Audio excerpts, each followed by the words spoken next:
Seek above all for a game worth playing. Oh baby, it's witchcraft contagious. I've felt it for ages. We're out of these cages in this house of mages. It's witchcraft, it's dangerous. Beware of these pages. There's spells of all flavors in this house of mages. In this house of mages. In this house of mages. Hello and welcome to this episode of Make Yoga Magick Again, the House of Mages podcast. I'm your host, Daniel Erulian Cuming. I am a mischievous mage, a lover of wisdom, a seeker of mysteries, and a ritual embodiment tantric yoga teacher trainer, amongst a myriad of many other weird and wonderful things. In this episode, I chat with pertinacious poet, anagogical acrobat, and pillow fort paladin Anna Maria Podgorczyk. Anna Maria is a multifaceted, creative business owner, dancer, writer, adventure enthusiast, and forest fairy.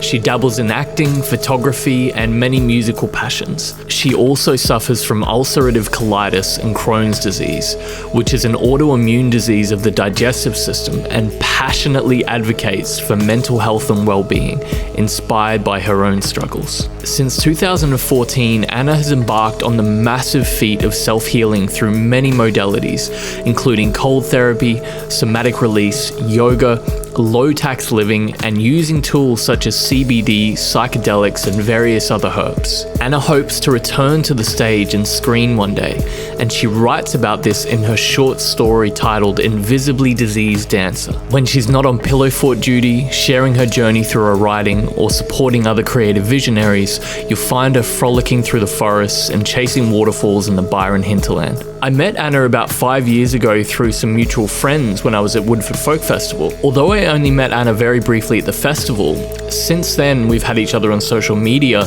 and I've been seeing little snippets of her journey along the way. I always enjoyed what Anna was sharing on her socials, which up until that point was little snippets of dance, acro, or nature adventures, always done with an infectious smile and an obvious love for the magic of the world. Little did I know that behind her positive glow, she was fighting an invisible battle on which she shared a glimpse into in her short story titled Invisibly Diseased Dancer. I was so moved by Anna's writing, poetry, and her amazing ability to show up so vulnerably, yet often with humor and this amazing zest for life. Myself, and I'm sure many others, have been inspired by Anna's ability to transmute her sometimes harrowing experiences into a fire that she now shares with others, helping to shed light on mental health, diseases such as hers, and supporting others in keeping their own torches burning brightly. This is a chat I've been wanting to have for a while, and I'm so grateful to finally have her here on the podcast. So without further ado, philanthropic fairy and dharmic dancer,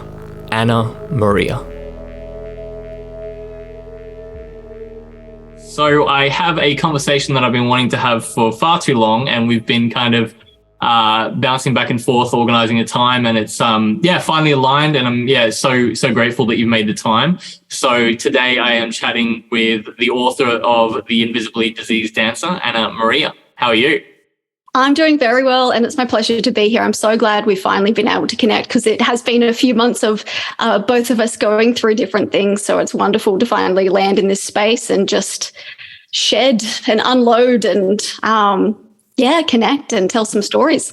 Yeah, we were just chatting before the podcast about just not holding back and just really, just using this as a space to share everything we want to. So I met Anna, I think it was 5 or 6 years ago when I was presenting at Woodford Folk Festival. And we only chatted very briefly. I think, we connected on social media, and I've kind of just, as you do, just followed your journey a little bit. But yeah, when you started openly sharing all the things that you've been going through, and I read some of your writing, and yeah, honestly, it's not only just really good writing in general, but it was just so visceral and emotional, and yeah, I had to chat with you. And yeah, I'm really grateful, like obviously for you being here today with me, but just for sharing that sort of stuff. So yeah, I'd love to just start with what kind of led to all the different pieces that led to you writing that piece, like the Invisibly Diseased Dancer. But, you know, as we were chatting before the podcast, you're such a multifaceted human that there's a lot of different pieces that I want to touch on, but I thought that would be a good place to start. Of course, definitely. So about 9 years ago, I was diagnosed with ulcerative colitis, which then evolved into Crohn's disease. And it's been an extremely rough ride. I have one of the most severe cases. I have skimmed having my entire colon taken out many times. Doctors weren't so happy about that, but I have tended to always lead my own way in life. So I knew there was another way to self-healing. I knew that if anyone was going to do it, I was going to be able to do it. And not a lot of people believe in the self-healing journey, but I truly do. And lucky to be in this space that you've created with a lot of other amazing people as well who are on that journey as well. So in 2014, it was a very high energy time. It literally went from me going from 150% to 0%. So to paint the picture, I guess I was just opened my first business. It was Amped Dance Company because I am a dancer. I was also training on the national aerobic team. I was studying at university. It was all happening for me. But up until that point, a lot of things did happen in my life, which I'll touch on those shortly. But I was actually at a competition, and it was one night I noticed some blood in the toilet, and I thought, well, that's strange, but it takes a lot to kind of bring me down, which is not a good thing. So I kind of skimmed over that. I've actually got a video with my friend. We were bouncing on the bed, jumping around, no worries. The next day I was about to jump on the gymnastics floor, and I was just running to and from the bathroom in so much pain. I think I had gone about 20 times in the space of just a few hours. And I had waited in the bathroom until I could hear our call, and I had just ran onto the floor, completed the routine. I think we won. Yeah. I remember reading that. Yeah. It was crazy. And then, so I honestly can't remember how I made it home because I was going to the bathroom so much, and it was just got worse and worse. Ended up straight in hospital, had a lot of tests and just minor surgeries and whatnot. And they said, oh, look, worst case scenario, it's ulcerative colitis. We probably don't think it is. I remember exactly where I was sitting when I got that phone call. I never expected to be a person with a chronic disease. I was always compassionate of it, but never fully understood it. Super high energy, I always was. And yeah, to hit that just hit me like a ton of bricks, and I just had to stop absolutely everything. And I would kick myself all the times I've been in so much pain, but I'm so grateful for this journey. And every time I'm so sick, I'm like, why me? Why me? But every time I just come out of it slightly, I just go, oh my goodness, this has taught me so much. My relationships are so much deeper. My connection to nature is so much deeper. Connection to self, the things I've learned, my diet, my ability to see magic in the world. So, the 9 years up until now has been rather a crazy journey, but perhaps the journey before that was even crazier. I guess that led me there. So basically, for those people who don't know, I was in foster care, and that kind of kick-started my nervous system in overdrive, which is the root cause of my disease, which a lot of people don't focus on. They just focus straight on the actual disease where it is in the body. But my nervous system, with my depression, anxiety, and PTSD, has been a major player in that. So when I was 8 years old, I believe, my amazing mother, who unfortunately had schizophrenia, it was that time for us to part, and I was taken away. So that was quite a traumatic experience, of course. My life with her before then was wonderful. She was incredibly health focused. We were out in nature all the time. She was a young mum. She had me at 19 years old, and it was not viewed very good at the time, obviously. So that was a struggle for her, but we figured it out, her and I. And the schizophrenia started to show itself probably around when I was 6 years old. And I soon kind of became a little bit of a co-carer at a very young age, and a second pair of eyes and someone to reassure her when she was having hallucinations or different things. I was thrown into a wall when she had freaked out, didn't realize it was me. So at 6 years old, I first learned how to patch a wall. Which has been a very handy skill. Just everyone should know how to do that. No one should learn that at 6 years old, though. But the predominant part was always us going to the park or the health food shop, or just enjoying really the beauty of life. As the schizophrenia really started to kick in, obviously I was taken into foster care, which equally was a beautiful experience and a very difficult experience as well. So I went to live on a farm, which sparked my love for nature and connection. And of course, when you go into foster care and if you haven't been vaccinated, you need to get caught up on everything. And it's very pressurized to have that done in a quick amount of time so that you can then enroll in school. So I had not been vaccinated whatsoever up until that point. So I had to catch up on everything up until 8 or 9 years old, which completely rocked my entire system. I don't think a small body should not be getting that many vaccines at once. I should mention an important part of this story, which really altered my immune system as well. I actually spent quite a bit of time isolated inside a room where I didn't see sunshine or the outside world. I don't know for how long. Court documents have got it recorded, whether it was weeks or months. So I hadn't seen another person apart from my mother. And inside, we did have a lot of fun. You know, we built pillow forts and we played games, and we were up until 4 a.m. and just doing crazy things in between hallucinations, of course. But, of course, my immune system was drastically reduced. And so coming out of that, quite literally being ripped out of that by, police. It was a bit of a tug of war of Anna horizontally in the air. I can laugh about it now, obviously terrible at the time.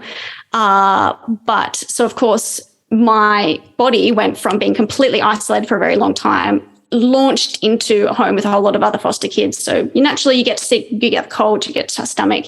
So I I had all of that in the space of, a very short few months, basically at the same time I was getting all that vaccine. So that was the point of the demise, I guess, of my body really being stressed out and needing a lot of help from other people, which I just wasn't able to get. So I also unfortunately experienced sexual abuse twice in the location basically of my anus, which caused a lot of trauma. And I really believe that our cells remember.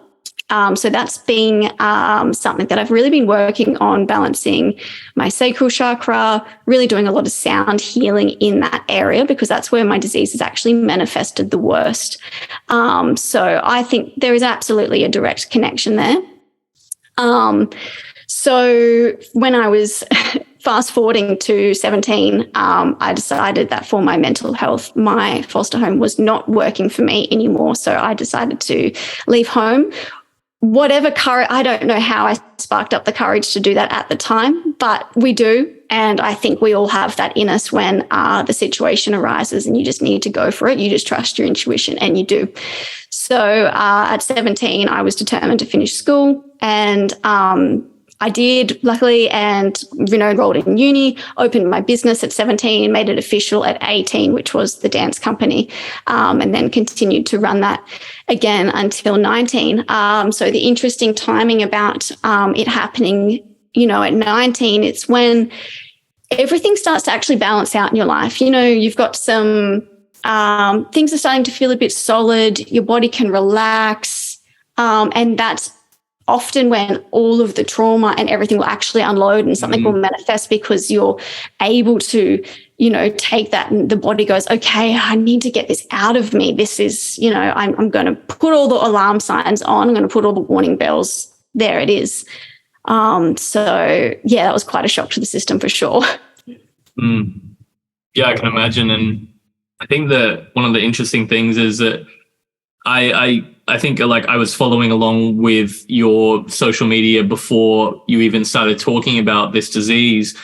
And I remember just being drawn to the stuff you're posting anyway, because it was always like you're always like frolicking and like nature and all that sort of stuff, and you just seem like one of the most positive, amazing, you just saw the word magically. And it was really interesting at the time, because I've had this conversation a few times, but I recently, right before I read your blog, I remember chatting to someone about the people that are often the most positive and see the world most magically and seem like the most happy-go-lucky, nothing ever goes wrong in their life. Usually they're like that because they've worked through a lot of shit, and they're the ones that make the most of life. And it's just an interesting thing that, like, some of us, what we do with situations, and some, it can defeat us. And, like, to be honest, like, all the things you've been, been through, like, I'm amazed at you, just like how such a positive and, magical person. And so, what do you, like, how do you do it? You know what I mean? Like, for anyone else who might have gone through some stuff or is going through some things, what are some of the, like, where do you go to? Like, do you go to certain practices that you have, just certain mindsets? Have you, books, people, podcasts? Like, what do you use to get all the fire that you have, like, running through all the time for life? Yeah, I loved that question, and thank you. It's wonderful to hear that feedback, because I have spent so much time in solitude, and you lose a sense of what the world thinks of you. And it's been wonderful because I stopped caring also. But also now I realize that people do recognize me for the true me, and that's a really lovely thing to hear. So thank you. In terms of the practices, the first one that comes to mind is journaling and writing, and I am incredibly grateful again for this disease that it led me towards writing, because I was always good at English and I loved writing essays. I think my English teacher might beg to differ perhaps, but it's just funny now that it's become my greatest passion.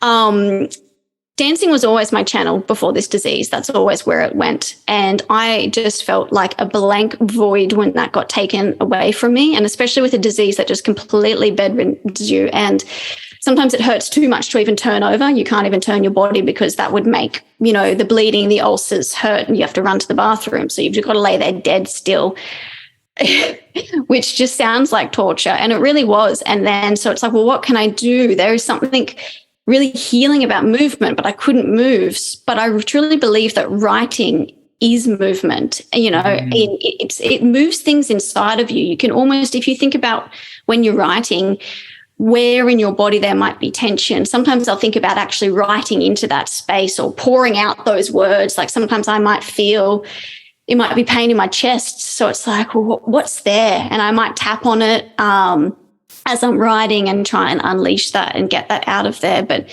the writing has just, once I made it enough of a daily practice, it was able just to spill out of me without really trying, and it would kind of catch me off guard because these poems or these things would just smack me in the face, and I would just like, where's a pen, where's a phone, I need to get this out. And it was just amazing to read back a lot of the things I was writing about. Wow, that's me. It really just helped me connect deeply to the true me. That's not my body. That's not even I don't think it's my my conscious mind that's writing. It's even beyond the subconscious. There's something I think that's really connecting to my spirit.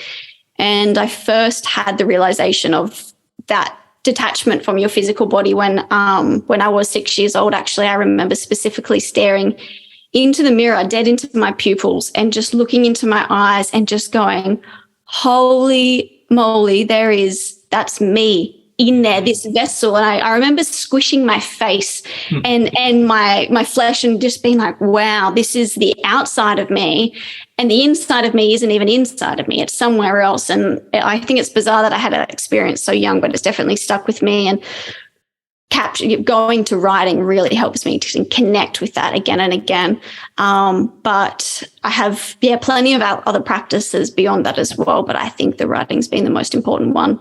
Yeah, and I absolutely love your writing. I'm so grateful that you share it, because I think a lot of people who do use it as like a self-therapy, that's amazing. But a lot of people, don't end up sharing that. And yeah, I think it's one of the most human things to do. And it's really interesting that I think a lot of people that really make an impact on the world, if you look at their stories, like if you look at their background, they're often people who have gone through a lot of turmoil and a lot of challenges, because comfort a lot of the time ends up making us a little bit, comfortable. And I think in my own personal journey, which obviously hasn't been as much as yours, but it's the uncomfortable parts of myself and the calamity and the chaos and the horrible experiences that have made me stop and just reevaluate things.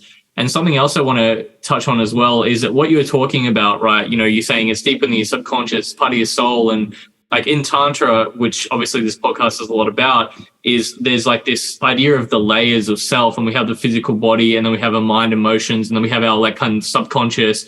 But then we start to, when we get past that, we get to that part of ourself that is the most deepest part of ourself. But you know what the funny thing is, they talk about in Tantra, is that part that is our most like authentic true self is also the one part we all share equally as humans. And that's when you get to that collective unconscious kind of thing. And I think that's why sharing our experiences, it could be exactly what someone else needs to hear. And I think I find a lot of people that end up becoming teachers or who change lives, they've gone through things because then those people that have the courage to share, realize like all these other people find them, and that's exactly what they needed to overcome their journey. And so that's, other than me just wanting to talk to you in general, because I have so much that I want to ask you, but I think as well, it's my hope that, and I'm sure it already has. Like, I mean, I haven't gone through anywhere near what, you have in your journey, and I can't, but I don't know, it just inspired me. Like just reading, I've still reread some of your stuff. Like if ever I'm feeling like really down or really low, I'm just like, fuck, if she can get through this, then I can get through this. So I'd love to, talk a bit more about this like idea of like this deeper part of yourself that access, because I guess as well, like when I've been sick or when other people have been sick, they've talked about this idea of like everything else having the noise turned down, and like getting close to death, if I can call it that, it slips us into this like otherworldly, other realm type of consciousness.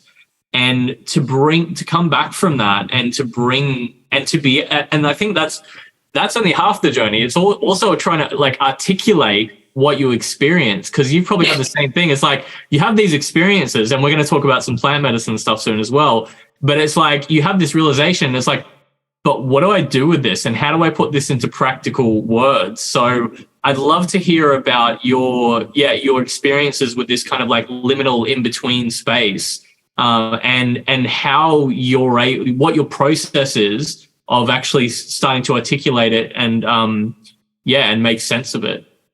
Yeah, for sure. You said a word, and the word was comfort. And I think that's a really, that's the word I just wanted to expand on, because I think that's been a really big theme in this disease. And it's also just in a lot of people's journeys. There's a term that I read the other day. Of course, I've completely forgotten the term, but I can explain it. I could send it to you after, and you can pop it in there.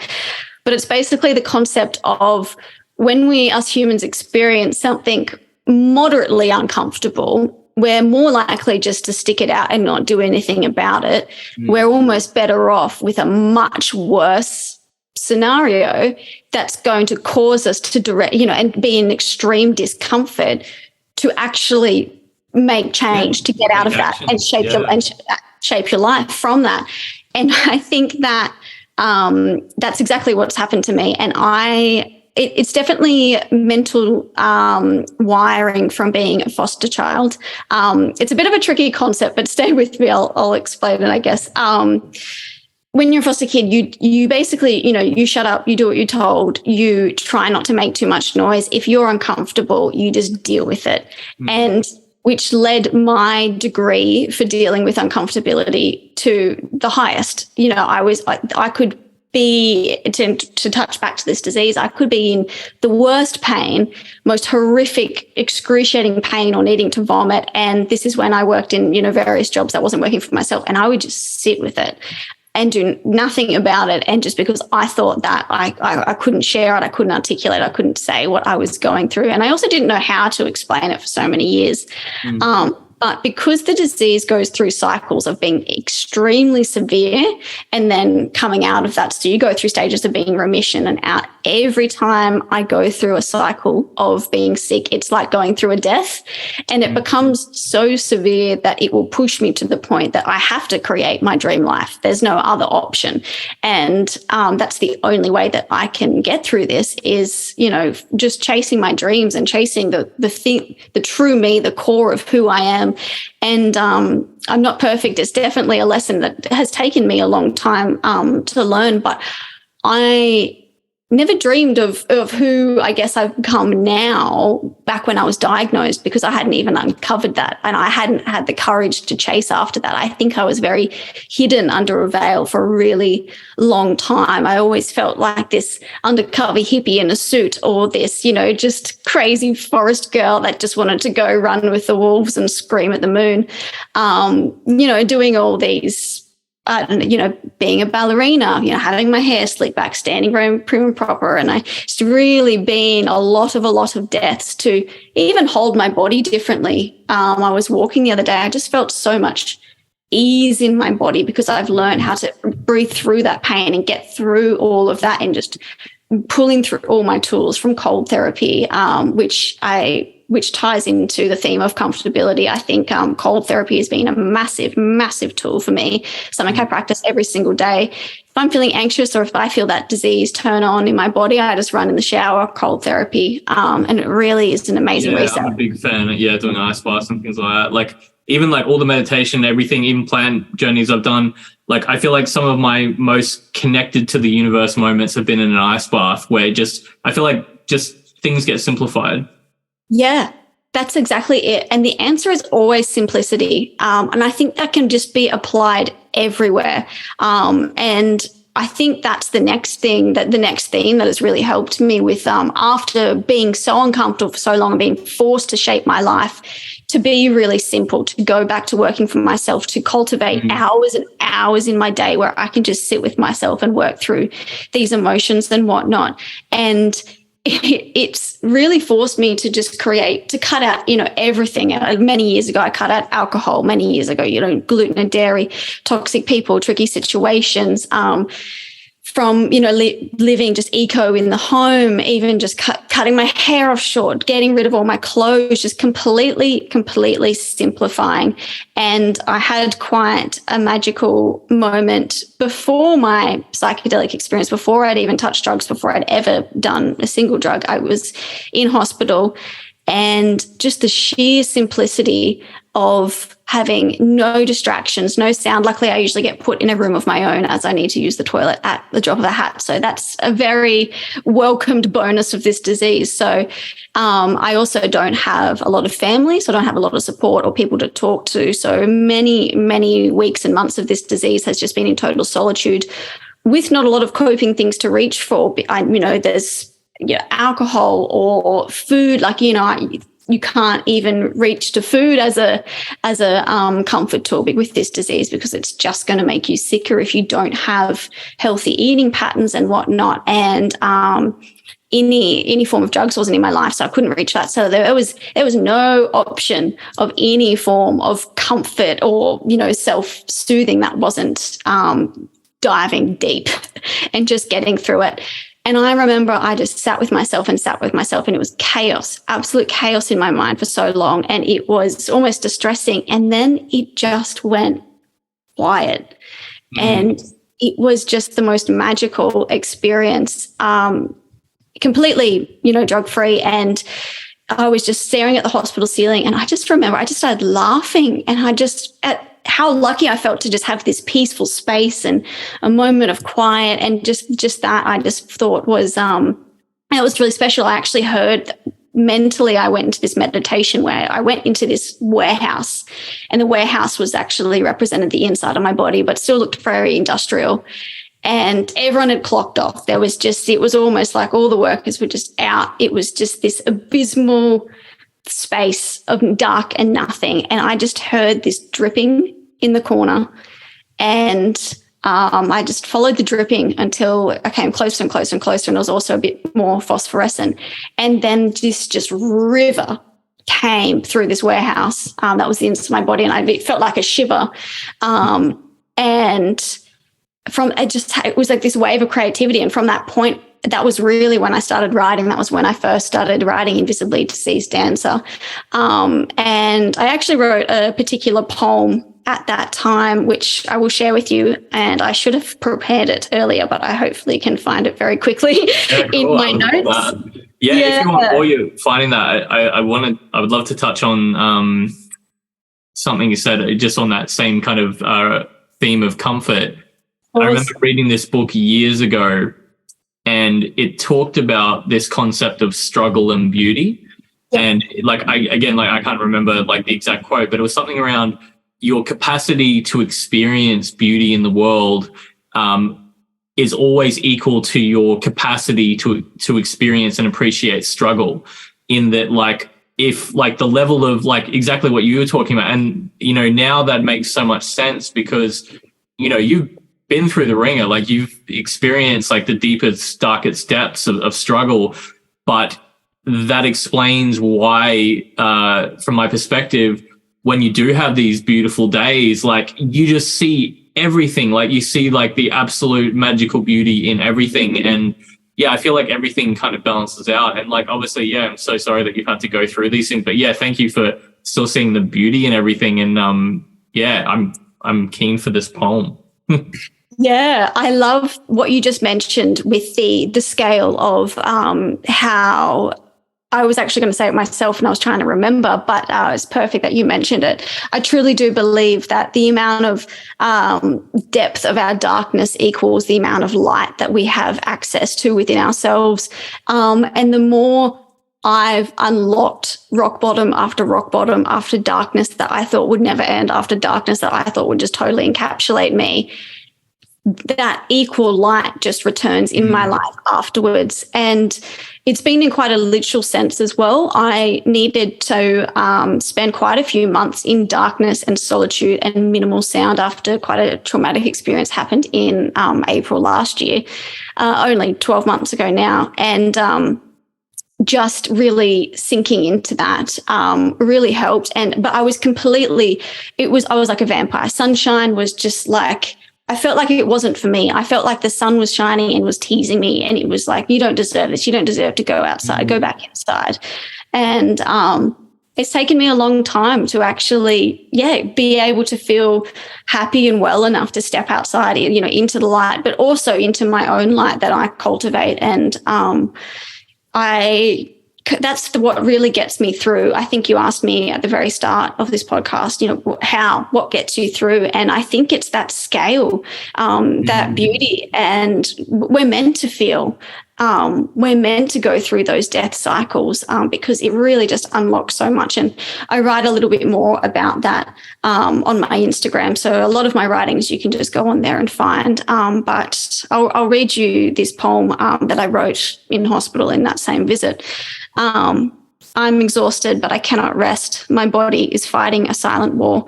Unknown to the outside world, it's ear-piercing on the inside. I feel every cell in my body, every vein, like chaotic highways, scrambling cars, trying to connect messages lost in translation. My soul is screaming, but I sit here still, a silent storm, a mindful mess, another day in this body. Thank you. Yeah. Like I there's a couple of things I want to touch on. The first is like this idea of, it's funny you were talking about like connecting to the secret part of yourself as well, like your soul. And I feel like, struggle can sometimes temper your soul, like in the way that it's like forging this like immortal part of yourself. And even like as someone who grew up watching a lot of like cartoons and anime and stuff like that, the heroes or the characters like would often put themselves in like crazily dangerous, like in Dragon Ball Z, they used to go into like this hyperbolic chamber where it was like gravity was extra, but because they were willing to do the things and go through the struggle and like the pain that other people can't, they became like, that's the reason there's a whole anime about them, because this is all real. Anime's always real. Yeah. But just one more part of that. If there's someone listening right now who is going through like whatever they're going through and struggling to find reason to go on, what would you say to them? What would you share with them to, I guess, from your point of view, that it is worth it? It is, the beauty is worth the struggle. Yeah. I think I'm just going to refer to a poem for this one. Yeah, cool. For sure. I think that's probably the best way to. Yeah, well, I was actually, it's funny, I meant to ask you before this podcast if you'd be okay to share some poems, but then we got chatting about all the other things and I completely forgot. So boom, like I'm really happy because, I feel like it's such a big part of what you do, your ability to, and I love poetry in general. Like poetry, I've heard it called the language of the gods. Yes. So or the language of the universe. Yep, that's exactly it. So I just realized this one's actually not a poem. It's just random writings, I guess, but I think it explains it well. I feel home on this earth, but not in this body for now. So I feel like I'm an intruder on every square inch of this spinning sphere. Chronic diseases are the emergency sirens of your body. They're the clues to cultivate optimum healing. And I think that goes for physical and mental as well. I'm so dedicated to this healing journey, but there's been more times than I can count that I've wanted to leave my earthly body for the spirit realm to escape the pain that has quite literally ripped through my body. That is something that I cannot fathom to explain. It's the kind that you accept not living is better than it. And I think how one day, not today, but very far away, I will be a spirit missing this sweet earthly body, the body that can touch cool water and feel a warm embrace, the body that can squish dirt between my toes and let rain fall on my nose, the body that can taste delicious food and tell my friends that I love them. Oh, how I miss this body one day, not today, very far away. And tonight, I think, as I let my dreams take me to the spirit realm, thank goodness I have my sweet little body to return to when the morning does come, to smell another flower and watch another sunrise. Thank you. I would love to segue into something we chatted a little bit, and you've already kind of touched on, is that any person, I think, gets messages from their body, right? And so whether it's like, what food that you want to consume and decisions that you make, because I think a lot of people are constantly just trying to figure out a language with their body. And I see yours is just speaking extra loudly. And so I'd love to start just chatting a little bit because I want to get onto all the other things you do as well. But I just want to segue into this first. In both like your friendships, romantic relationships, and your work relationships. I think just learning to listen to your body, like tools that you have for that, and also how to communicate that with people, like gently, effectively, because I think it's just such an important tool. Because a lot of people, like you were saying, right? Like you were saying that sometimes you need something big to happen. Like a little thing is like that makes you a bit uncomfortable. Nothing's going to change. But because your body speaks so loudly, and obviously, like I'd love to, talk about how that's influenced how you communicate with people in your life, and and how to approach relationships and things like that. Because I think you would have some really great insight into how to ask for what you need. How to communicate that, so if you'd be willing to talk about that, I'd love for you to share. Yeah, absolutely. I think that's such a wonderful question because it's been something that I've really had to learn. One, being able to read all those sirens and things in my body and not dull them and just experience them for what they are. Because if I'm not connecting to that, then I can't express what I need to someone else. So to experience, full depth in all my relationships, I need to know my body and mind back to front, inside out, to be able to be like, this is where I'm at. Can you meet me at this level today? And I think specifically to just backtrack a little bit about not numbing anything, I think I was on endone and heavy painkillers for a really long time, and that just completely removed all concept of connection to my body because you just feel nothing. You just become an empty void. in some parts it's wonderful. You're going for being in such extreme pain. And the same thing, lots of morphine I've had as well. And, you suddenly become completely numb in your body. Sometimes you can barely feel anything. And so I really had to, avoid all of that. And I'm really proud of myself that after I think about, I can't remember how many months it was, but it was nearing a year of endo. And I was like, this is not for me. This is going to ruin all my relationships. I feel no love. And that was a really bizarre thing to feel, to not feel love towards anything. There was not one thing that I loved. And that was scary. And I was like, right, I do not want to show up like this in relationships, friendships, romantically, with my pets, with the earth, any of that. So I did wean myself off, and then I just basically went cold turkey. No, I'm not doing this. And it was so hard. It was horrific getting off like endo. And, no one talks about that, and they don't.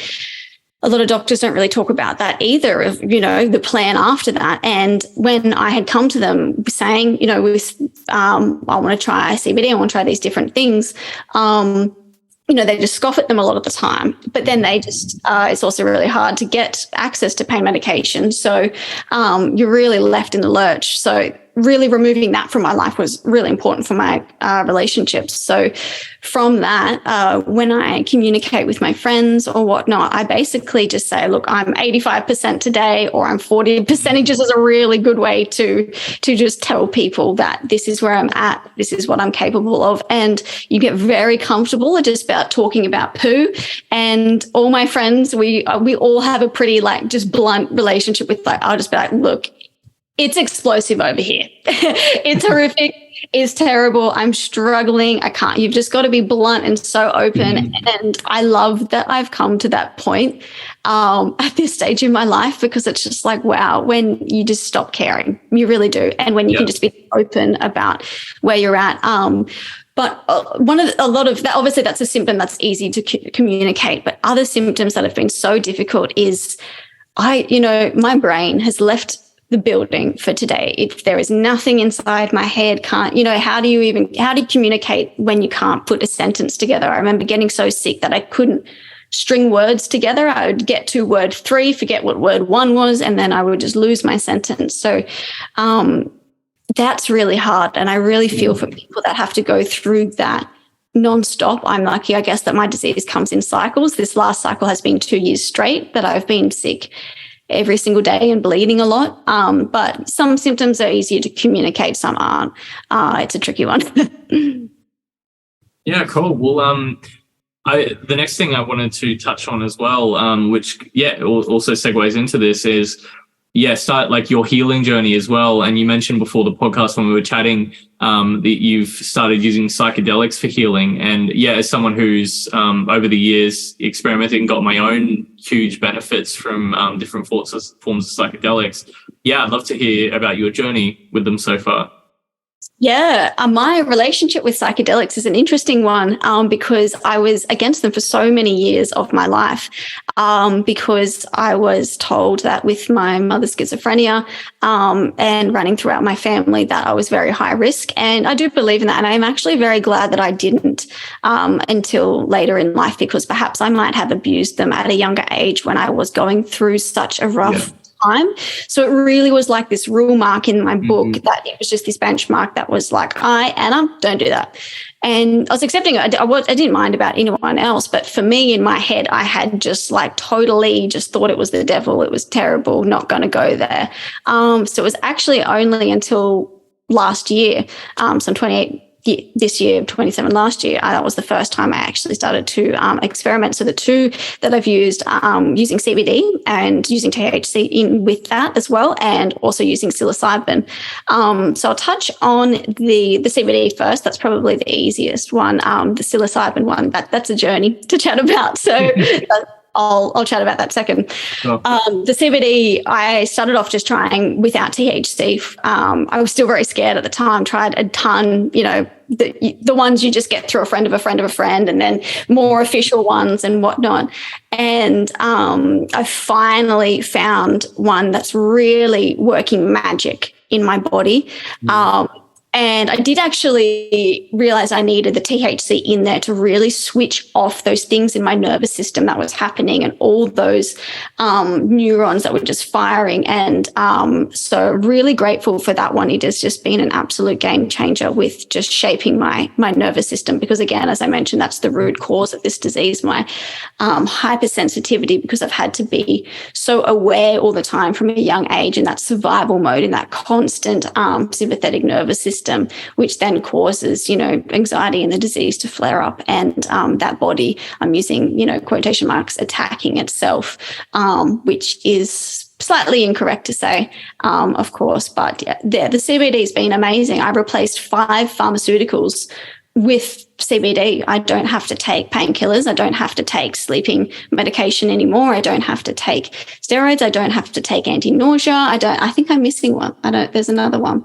Beta blockers. I was having to take heavy heart medication. There was just this mad spiral of pharmaceuticals, and now I can just use plant medicine with no side effects, and it's really working wonders on my body. So that's really exciting. Yeah, cool. Sweet. Well, now we can, I'm really interested about, because we started talking about this before the podcast, and I was like, no, don't tell me now, because I want it to be like the first time I hear about it, like when we do it live. So yeah, I'm really interested to hear about your journey with psilocybin. Yeah, so I was it was last year, and I just felt like 27 years of life feeling depressed was just not worth it, and I was so suicidal, and I just thought, look, if I'm suicidal, why not just try everything, or why not just do the things that you're just never going to do? It's like, why not just give it a crack? It's like, I feel like, apologies to anyone. I probably should have mentioned a trigger warning before all of this as well. I know this is a tricky subject, and I think I do touch on it in more of a comical way, perhaps, which might be confusing at times. I think it's maybe a coping mechanism, but you have to laugh at the things in life. But so it was a very dark time. And I really, it's just, look, if I feel like killing myself tomorrow, why not just try different things? So I reached out to a friend who I knew that I could find psilocybin with, and I decided to start microdosing.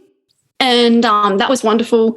I think I got some good rewiring from that. But I think I needed something I needed like a clean out. I needed a flush out of the mind. So I got my journal out, and I decided to do like a 3 gram. I know there's a 5 gram hero dose. I kept it to 3 just to make sure I wasn't, I don't know, I'm a small person, so just to make sure. And I had the mantra of, show me there's another way. Show me the other side. Show me what I don't know. And I had the second one to get me through was, if I felt unsafe, was I am loved. I've always been loved. I'm loved in this moment. I've never been unloved. I've experienced hate and trauma and abuse, but at every second in my life, there was someone that loved me, even if it was a pet or if it was just one person. So that was what was going to get me through anything that might go awry. And I put my headphones on, and I just went into my blacked out room, and I put a weighted eye pillow on, and I experienced the most beautiful death I think I've ever experienced. And everyone that has talked about their psilocybin experience has said the same thing.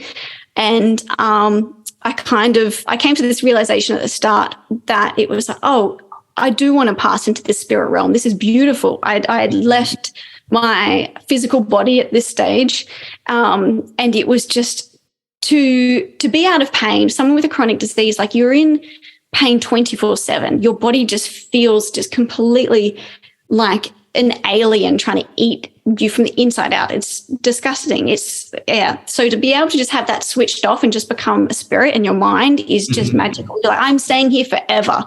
I'm done. Yeah, that's it. And I was like, thank you, mushrooms. I wanted to die. Yeah, now I see it. I'm really peaceful with it. Let's go.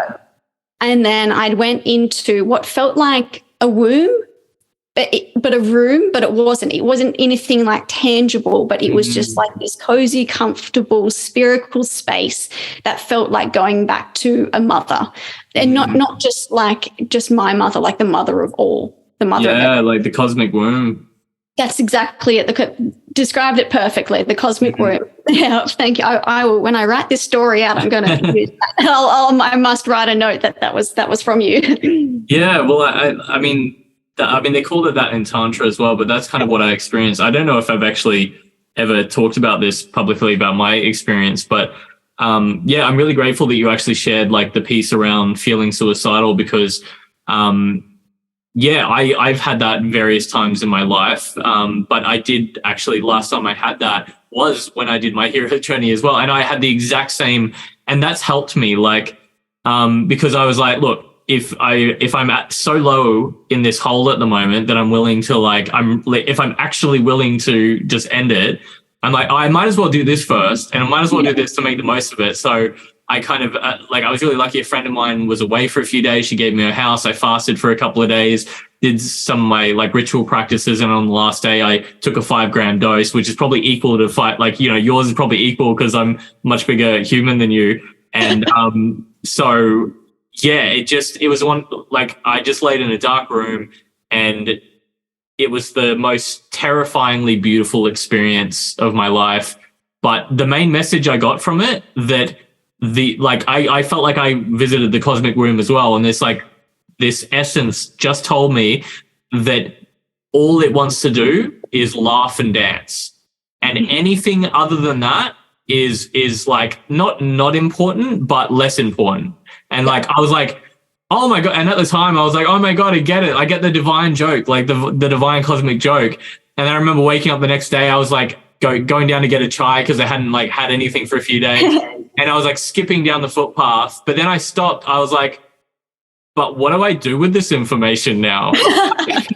But like, I was like, okay, the universe just told me to just laugh and dance, but like, I can only do that for so long. Still need to go to work, still need to do all this stuff. I was like, so like that, I've been like unpacking that for years now, but yeah, that's why like it's interesting seeing you like when you're talking about on your days when you actually feel like you've got the energy to go out, like it seems like you just laugh and dance, like you get it, like yeah. So I think that's really beautiful, and yeah, because how would you?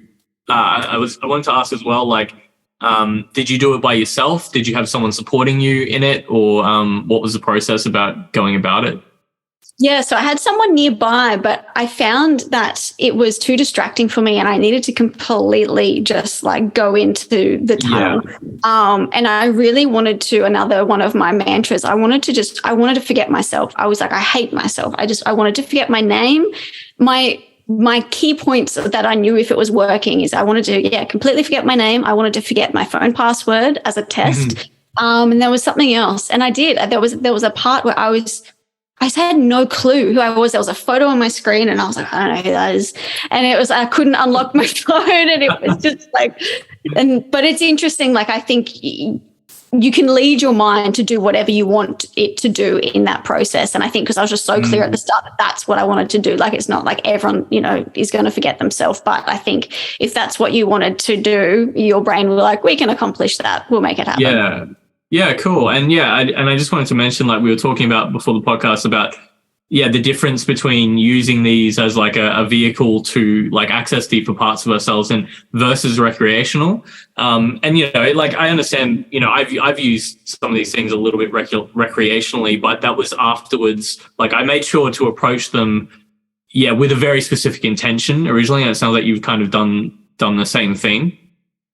Yeah, and I think that's why it worked so potent for me, because I hadn't done anything up until that age, and now I was specifically using for that purpose. And how like the THC acts in my body now is completely different to the first time I had it, so it's like that first time is just so potent. And I think that's why that psilocybin journey was so magical. And the next part of that was actually realizing how much I loved life after I went through that death. It's almost like I turned back around looking at Earth and just wanting to go home. I just had this sense of I just want to go home. And then that's exactly what I did. And I was just able to connect so much more deeply to the earth. I realized how little energy lines were in the earth below me where I was as well. It was at a time I was living on the coast, and I'm a forest and mountain person. I need my, mycelium network under all the trees. I need to connect to that. And it kind of gave me insight into that it was very sparse creatively. There was no life energy, and that relates to one of my favorite books. It's called Little Fur, I think it is. Yeah. It's a magical book. I'm actually reading the series again, but it's about this forest. I forget, it's forest nymph or fairy elf, and she's a healer. But to survive, she must always stay on Earth's energy. And that's stepping when she ventures into the human world to go on quests. She's got to tiptoe on the grass crack. She's got to be touching moss. She's got to be touching leaves. And I saw this like grid network under the earth underneath me that showed the energy reading of each space, which was really interesting. And it showed that there was nothing there at the time. And it was the first time I lived in a place there wasn't a tree in the backyard. I always make a tree friend and introduce myself and say, I'll look after you, look after me. And there was nothing, there was no life energy. And that reminded me, no wonder I feel dead. No wonder. Oh, I don't know what happened then. I think my internet disconnected and reconnected. Yeah. Cool. All good. We had a glitch. Yeah. The universe had a glitch as you were talking about the glitches of the universe. That's exactly it. If that ain't spiritual, then I don't know what is. I was like, she's like cracked the code. We gotta don't tell people that. Yeah, like that's not everyone's meant to know that. Secret safe within your community, of course. That was a really wonderful thing to experience. And then after that, I was like, I want to go to all the favorite versions of myself. The Anna that snowboards down mountains and that sings Chili Peppers in the car, driving to a favorite place. And I was able to step into whatever age I was, whoever I was, and actually feel that. And my senses started to come back, and I started to like smell what it smelled like at the time, feel what my body felt like. And it reminded me of a body that was healthy, and a body that could dance, and a body that could do aerials and all these things. And I was able to just zip through all these timelines of myself.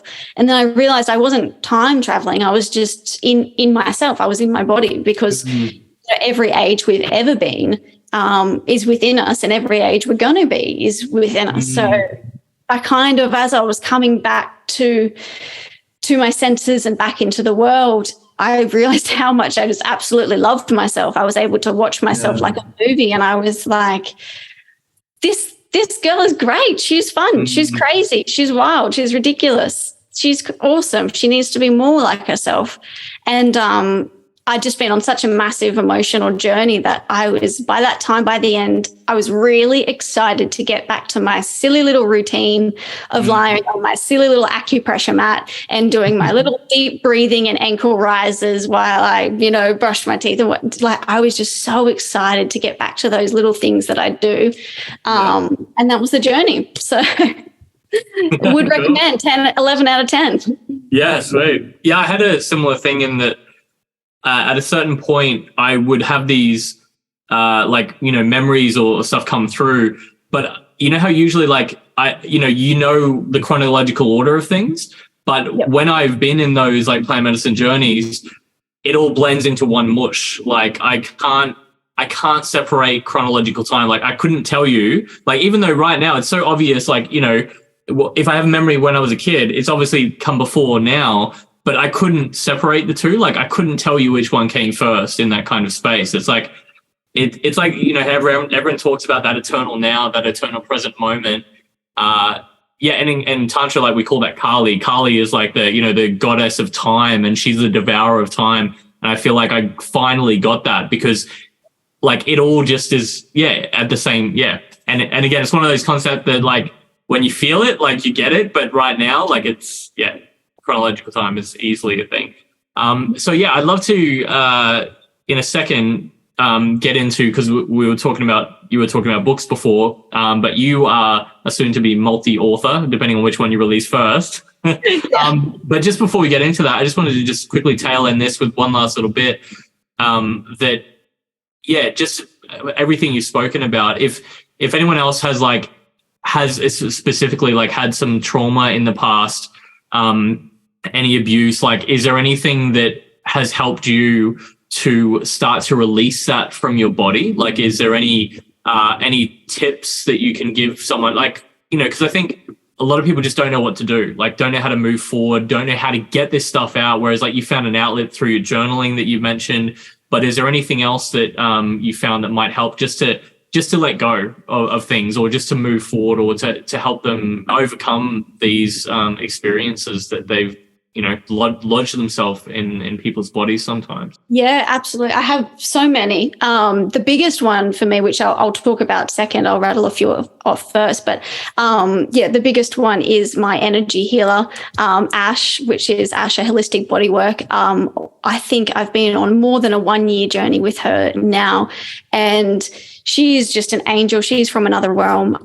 We do massage and Reiki and spells and everything magical on my body, and a lot of somatic healing as well, and somatic release.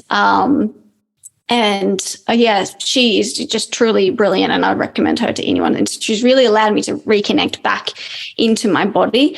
And with that, I've able to bring in other practices, like I've touched on using acupressure mats. I think that's really helpful to me. But the other one as well is pleasure, and self-pleasure too. That's been massive for me. My favorite, thing is before a cold shower, doing a steamy hot shower, self-pleasure, actually being able to feel that in your body. And that doesn't even have to be completely sexually. You can still pleasure yourself. Maybe it's massaging your hair or your hands, or just actually feeling and being in your body and being with your body, and just checking into certain points. Hot shower, pleasure, cold shower, that is like your trifecta for a good day. Yeah, cool. And I would love to ask if you're okay sharing, like if someone does have like a bit of sexual trauma, and because I think some people, like I can't speak from an embodied perspective, but I have talked to people in the past that have trouble connecting to their body as a sense of pleasure, like because there's a lot of shame and a lot of stuff that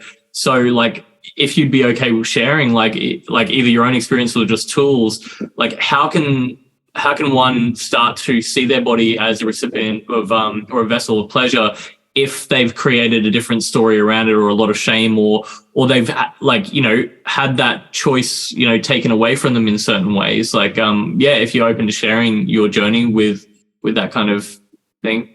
Yeah, absolutely. I think the first step for me, I had to reclaim my body, and to do that, I just had to go no touch for a really long time. I didn't feel like touching, and that was okay. And I think that serves a purpose at the time as well, just to reclaim your own energy and just create that safety bubble around you. And realizing that you can come back to that at any time. You can just express to your friends or family, don't feel like hugging today. No, don't feel like, really coming back to that and coming back to that safety. And then, of course, all the somatic release from there as well really helps. But I think also just following your pings and following your urges, and that might be, maybe your feet are itching. What's that about? Do I need to go earth ground myself? Do I need to go outside? And I think just really, we can block a lot of things. You might be like, you just want to just feel like shaking. You might be stuck in your office. Like, I just need to shake. I actually just started doing that in the office when I just, because I needed to. And that's really all those little things is how you reclaim your body. And then I'd actually get everyone else up and be like, right, we're going to shake, we're going to tap now. Does everyone feel better? And just normalizing what you need to do with your body. I might be in the supermarket and I'm like, I'm feeling really tight and tense, and put my basket down. I'm going to cop a hip flexor stretch, and just reclaiming whatever your body needs to do, just letting it do it. And sometimes, you might be having that panic attack and you're feeling your fists clench, and you're like, right, I'm going to get my pillow and I'm just going to sit there and just punch it out, safely, just creating that safe space to let that anger out. And I think once you create an equal flow with all your emotions, then you can come into more sexual energy from that. And I think sexual energy is creative energy, and all of that energy is just true authenticity to your truth and what you need as well. Cool.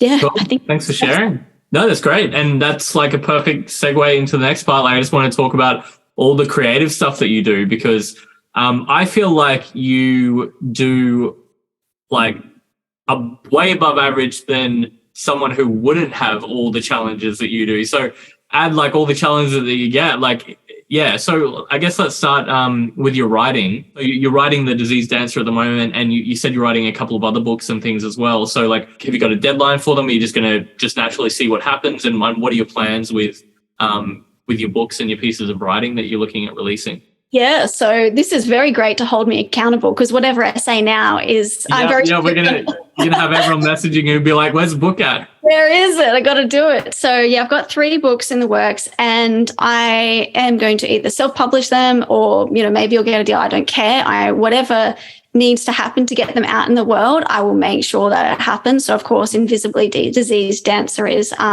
something I really want to tell that story of, and my journey back to dance. So the deadline on that one, I haven't finished writing that one because I haven't finished experiencing that one. I'm very excited to return to dance. I got a very small snippet with some amazing dancers in Byron in January, and I fell sick. Cool. So that was wonderful. I'm getting back into classes. I think I'll finish experiencing that story when I do that first dance back in my body, really feeling that strength. That's when I'll be able to tie the bow on that one. The second one is everything I learned when I had nothing. And I've gone through many things in my life, from being homeless to, having no health, to having no family. And you really do learn so much from having those experiences. And it gives me such a great appreciation for the soul family that I have now, and the pockets of health that I do have and whatnot. And the third book will be poetry predominantly. So that one is Sweet Prose for Slow Living Modern Musings of the Modern Earth Dweller. It's a bit of a tongue tie. But that one's in the works as well. And yeah, that's just one of the many other creative things I've got on the run. Yeah, cool. Yeah. So what other passions do you have creatively? Because you help businesses kind of create branding and get their messages out there as well. And do you want to share more about what you do with that? And yeah, feel free to just rattle off all the creative things you do, because I'm really interested. Yeah, it feels wonderful to be called a creative person, because for so many years I didn't think I was. And I was almost, even till recently, shocked when a client was like, "You're so creative and we love your work." And I was like, "I'm creative?" Because I guess I do spend so much time just in solitude and just doing my own thing. I guess I don't really realize how the world might perceive me. I guess I don't look out enough, or maybe even compare enough, I think. And it goes just back to following all those childlike pings of, I want to learn piano, or I want to learn photography, I want to learn videography. So back to my business, I knew that there was so much creative energy wanting to be released out of me. And for some part, I think that the disease of always, having to go to the bathroom and things always running out of me, it's energy not correctly output, basically. So I needed to create my business as a channel that I could follow all my creative pursuits. So having flexible hours. So through Anna Maria Creative, which is my business name, I do social media management and photography, content creation, videography, drone flying, writing, all of that. And with the flexibility of being my own boss, it lets me pick up a drum and just go, I'm going to do some drumming this morning. And that's what I literally did this morning, because I was feeling anxious about this podcast. So I was like, I'm just going to bang on a drum and see what happens. And there's lots of little things that I do, and who knows who I'll become or what I'll become. One of my goals in life is to surprise myself. Something I never, knew I might have done, but I definitely foresee myself getting back to the stage, but perhaps also from a directing point of view and a choreographer point of view, because that's where my biggest passions lie. So if at some point in my life I can have the title of author, director, and choreographer, I would be pretty happy with that. Yeah, cool.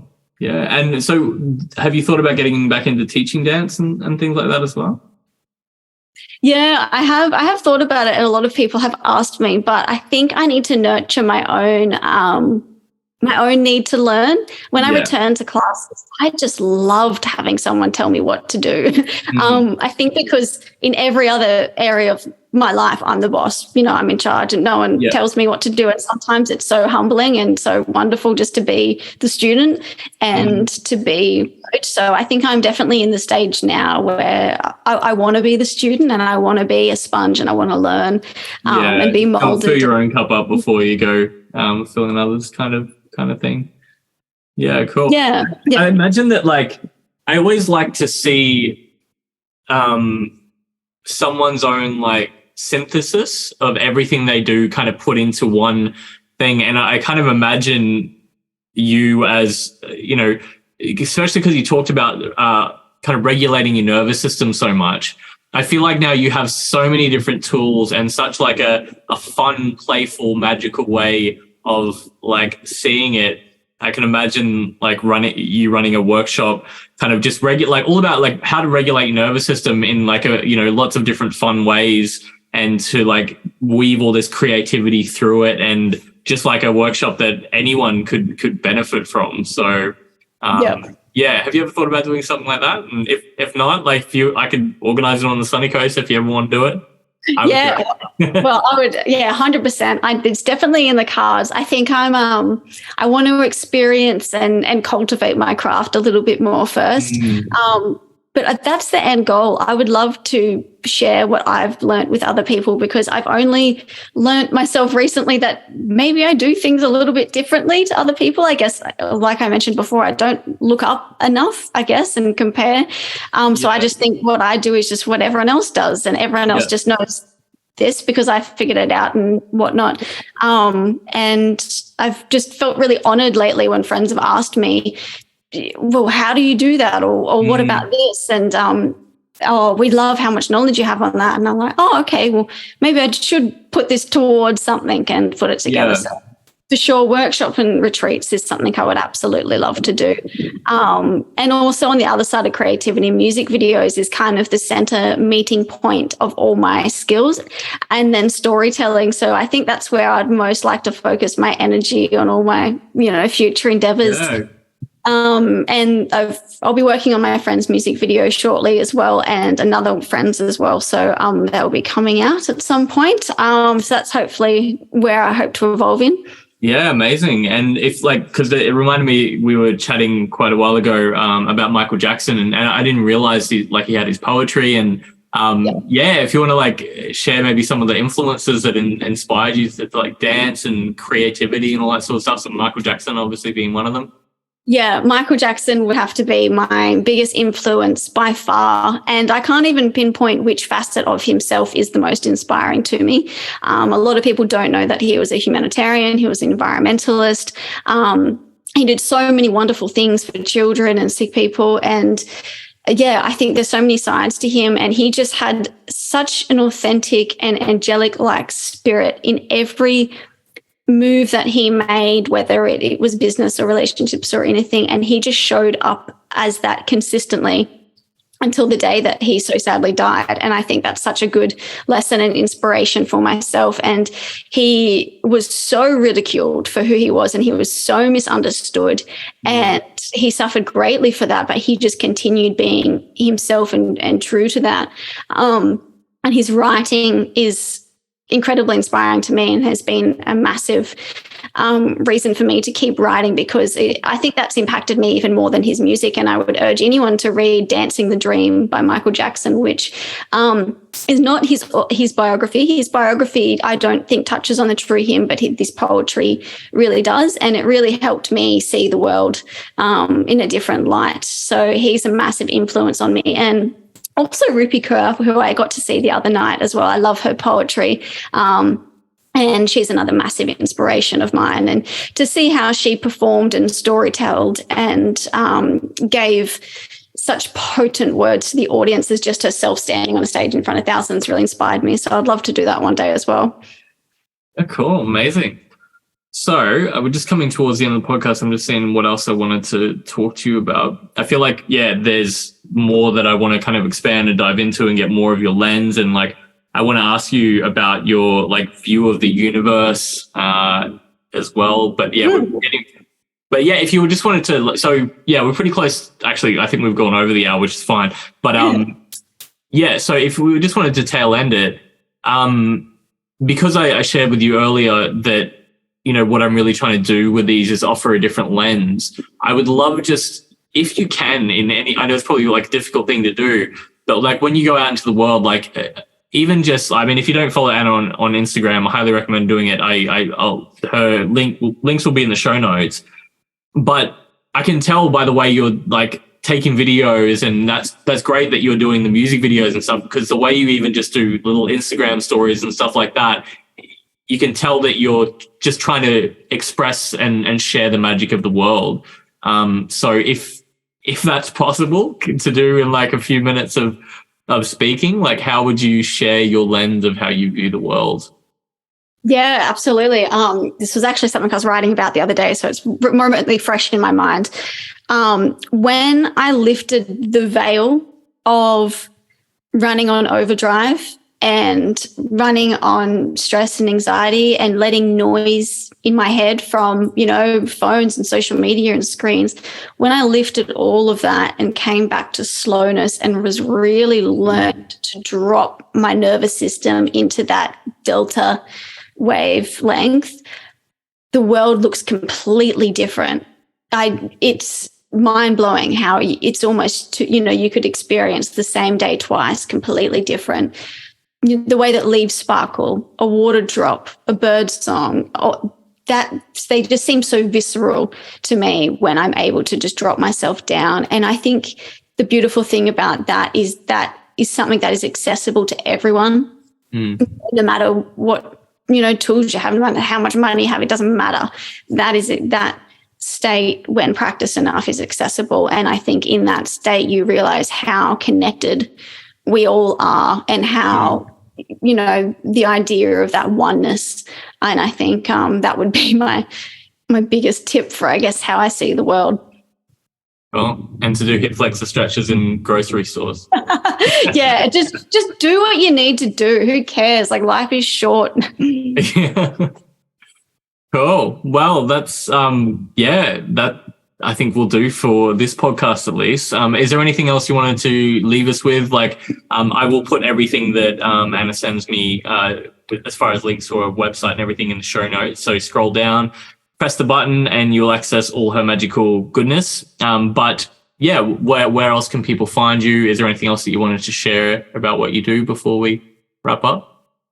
Yeah, I think just want to let people know and remind just how powerful like you are. Like, there is so, when you take all those layers down, there is so much that you can do with this life, and just to go for it. Your suffering is not worth it for other people. Just, go for whatever you need to, because life is short. And I hope that made sense. Definitely, yeah. And it even just quickly, like I did mean to ask, because you mentioned one of the kind of cleansing things that you did was even removing certain people from your life. And I think it's something that a lot of people feel bad about. Like, you know, it might be easier to cut certain habits or things out, but I think we don't realize how much our relationships and like our friendships and things like that can impact our nervous system. Yeah, absolutely. And as I had more clarity in my body from removing distractions, I was a lot more attuned to the energy of others, and really able to realize when my body would stiffen up when I'm around another person. The purring is my cat, by the way, that picks up on the microphone. She's just decided to come in. Like if you are on a healing journey, the best thing that you can do for everyone is cultivate your peace circle of people around you. And if someone's just not fitting into that at the time, it's okay to communicate that to them, that I just need to take some space from this relationship. I'm on this journey and I just need to go into it. Cool. I might just quickly ask as well, what's the tattoo on your arm? Oh, I have a few. I want to get so many more. I have Shall We Dance? Oh, nice. Yeah, love the arm offering. I have the Buddhist path to enlightenment here. Yeah. coordinates to a lovely memory I have with my mum when I was younger. This spot here will be a mountain tattoo because my surname, Podgorczyk, is actually meaning someone who lives at the base of a mountain. I'm always very drawn to that ancestral heritage and tuning in with that. Chili Peppers is that one because greatest band. Yeah, and a beautiful botanical flower tattoo with one of my lovely friends using that one. Cool. Yep. Great, thank you for sharing, and yeah, thank you so much, Anna, for like taking the time. You do so many amazing, epic things, and I'm just really grateful that I got to chat with you and got to share this with people. And yeah, please, I'm sure you will, but please continue to do what you're doing and bring so much more magic to the world. So, thank you. Thank you so much, and please keep doing what you're doing, and thank you for this platform to be able to share. I feel just this conversation was so incredibly healing on a cellular level, even just in this last hour or however long we've been talking, possibly lifetimes, who knows. But yeah, so thank you. Yeah, cool. So stay tuned. I'll definitely be getting Anna on again in the future, maybe in like 6 months or so, and there's so much more I want to chat to you about, but I think this one will do for now. So thank you. Thank you. Thank you for listening to and being a part of this episode of Make Yoga Magick Again, the House of Mages podcast. I've been your host, Daniel Erulian Cuming. Thank you so much to Anna Maria for being my guest for this episode. If you'd like to find out more about what Anna does, I've put all her links in the show notes below. If you'd like to know more about what we do here at the House of Mages, the links are all also in the show notes as per usual. Thank you again. I'll speak to you soon. Until then, make yoga magic again.